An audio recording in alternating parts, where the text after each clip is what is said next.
ഇത് കാണുമ്പോൾ വിചാരിക്കും ഇത് അവന്മാരുടെ വീടും ഞാൻ അവന്മാരുടെ വീട്ടിലെ ജോലിക്കാരനുമാണ്. പക്ഷേ ഇത് എൻ്റെ വീടും എൻ്റെ റൂമും എൻ്റെ കട്ടിലും എൻ്റെ സാധനങ്ങളുമാണ്. അവന്മാരാണ് വന്ന് വലിഞ്ഞു കയറി വരുന്നത്. ഇവിടെ ഇങ്ങനെ വെട്ടിയിട്ട പോലെ കിടക്കാൻ പുറത്തു പോയെന്ന്. ഞാൻ വരുന്നില്ല, നീ പോ. ഞാൻ നീതിന്ന് കുറച്ചെടുത്ത് കഴിച്ചാണ്. മഴയൊക്കെ അല്ലേ ഇടിയിട്ട്. കുറച്ചെങ്കിലും ബാക്കി വെച്ചേക്കണേ.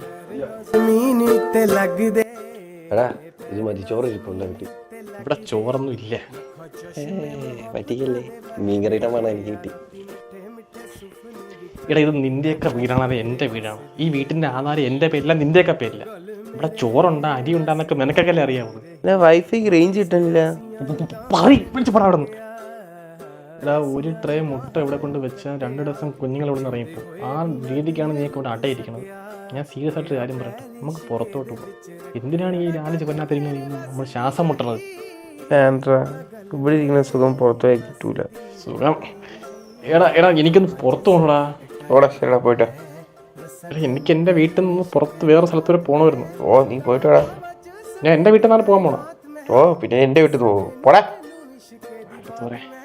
പിന്നെ അടുക്കളയിൽ പോയി നോക്കിക്കോളേ, ഒരു മാസം റേഷൻ തീർക്കലെന്ന് പറയാനെടുത്ത്. ഓക്കെ. रंग फुल्लां दा भी होर गूड़ा हो गया, फुल्लां दा